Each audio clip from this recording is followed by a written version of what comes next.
प्रतिमा विसर्जन के दौरान एक हत्या हो गई थी और अज्ञात हत्या हो गई थी। पहचान होने में बड़ी मुश्किल पुलिस को हो रही थी। पुलिस ने कई व्हाट्सएप ग्रुप पर भेजकर मृतक की पहचान करने की कोशिश की और उस मामले का उद्भेदन हो गया है। मृतक का नाम समीर कुमार था और मैं सर से बात करता हूं क्योंकि पुलिस हेडक्वार्टर हत्या में फरार चल रहे अभियुक्त को लेकर काफी गंभीर है और हत्या के 2 मामले में 2 आरोपी पकड़ाए गए हैं। सर क्या मामला है पूरा?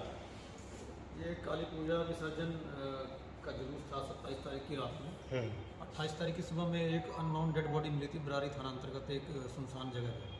2 दिन तक लाश की पहचान नहीं हो पाई थी। जब पहचान हुई, घर वाले आए, उन्होंने बताया, तो उसके बाद फिर हम लोगों को अंदाज़ा लगा कि इसमें जो मृतक है उसकी बहन का प्रेम संबंध था किसी अन्य लड़के के साथ में। इसको लेकर दोनों में कई बार कहासुनी हो चुकी थी।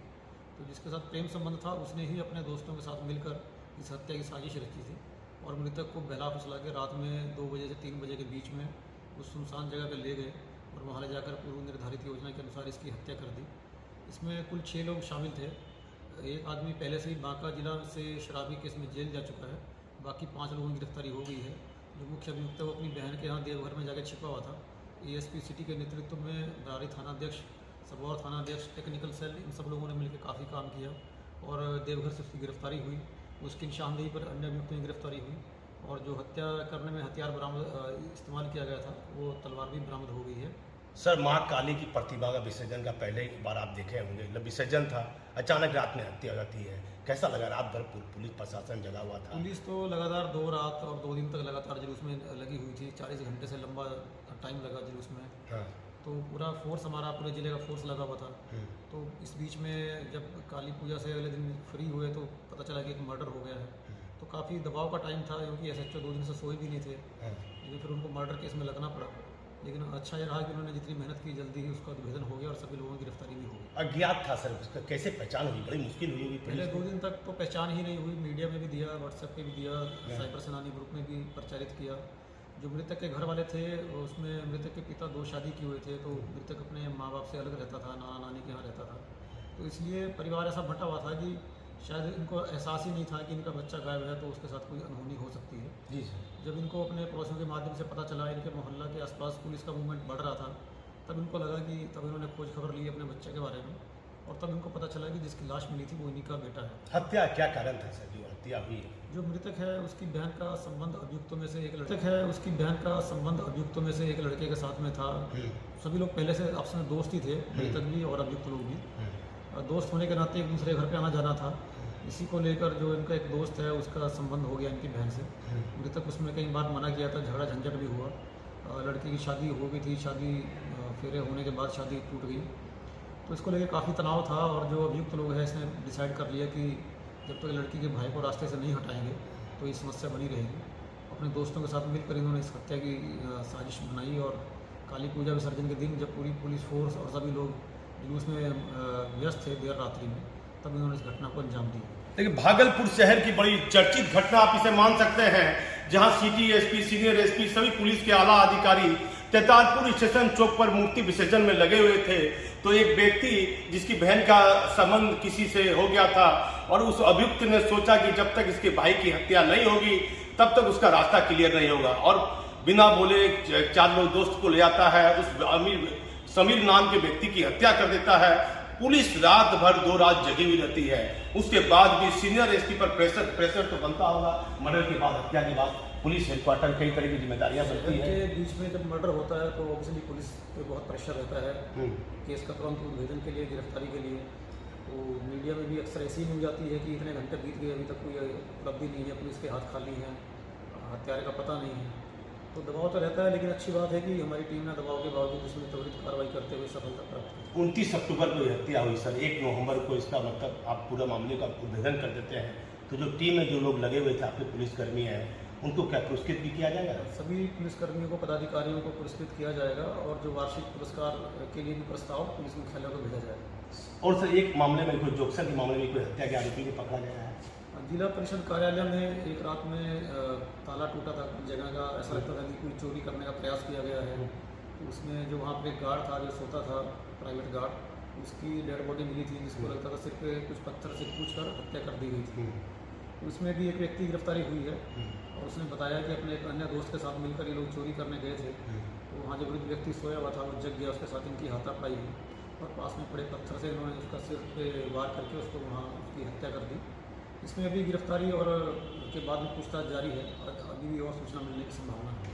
दो हत्या के मामले में, एक हत्या के मामले में दरवान जो है जो जग गया अचानक, और जो चोरी करने घुसे थे उसने पत्थर से जो है मार दिया जो व्यक्ति जग गया था। मैं सर से पूछता हूं, सर मोहम्मद अफजार के मामले को लेकर कुछ अभियुक्त फरार है, एक मामला बबरगंज का अमरिंदर सिंह को लेकर कई तरह के सवाल पुलिस पर उठते रहते हैं। दोनों ही केस में गिरफ्तारी हुई है, लेकिन अभी कुछ लोग फरार हैं।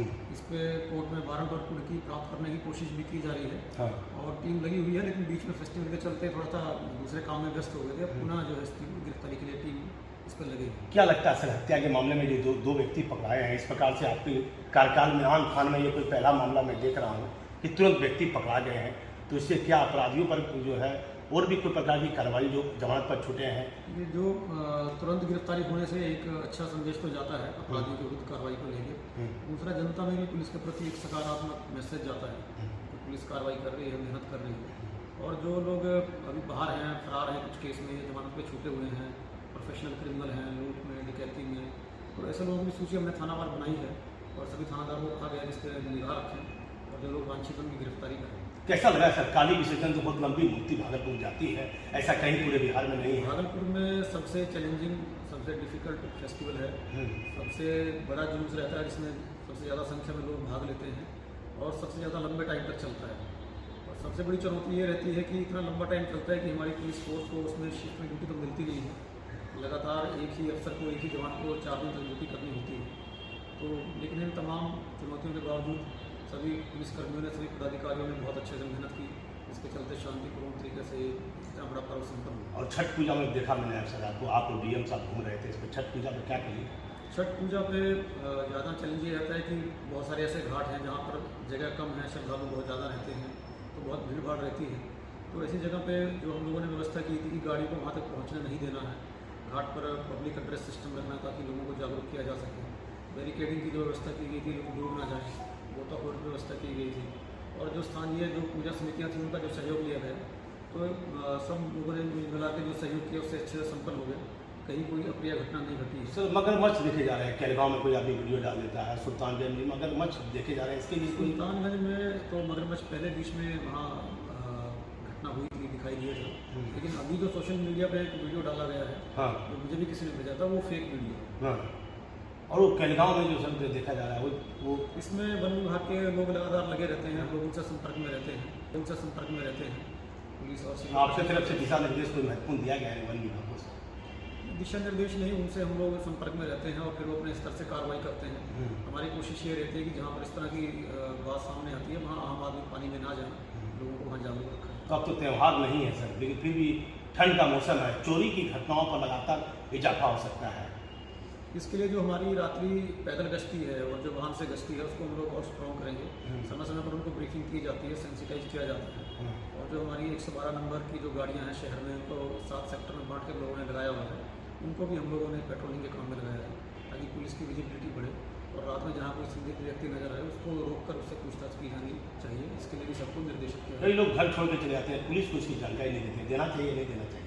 हम लोगों ने सबसे अपील की थी छठ से पहले कि जो लोग अपना घर छोड़ के जाते हैं, स्थानीय थाना को अगर सूचना दे देंगे तो उस तरफ हम लोगों की विशेष निगाह रहेगी। उसमें कुछ सूचना देते भी हैं, कुछ लोग इसको जरूरत नहीं समझते हैं। 2 हत्या के गंभीर मामले का उद्भेदन भागलपुर की पुलिस ने बड़ी मेहनत से किया है। खास करके मोहम्मद समीर की हत्या जिस तरह से की गई थी, ये पता पाना कठिन था कि ये व्यक्ति कहाँ का है और कैसे इसकी हत्या की गई है। इस मामले में पुलिस ने बेहतर काम किया है। फिर एक दूसरा मामला जो चोरी करने कुछ लोग घुसते हैं, अचानक एक मृत व्यक्ति जग जाता है और ईंटे से चोर लोग उसकी हत्या कर देते हैं। दोनों ही मामले पुलिस के लिए बड़े गंभीर थे, चैलेंजिंग वाले मामले थे, लेकिन दोनों मामले में भागलपुर पुलिस ने कहीं ना कहीं बेहतर काम किया है। मैं भागलपुर से दीपक नौरंगी।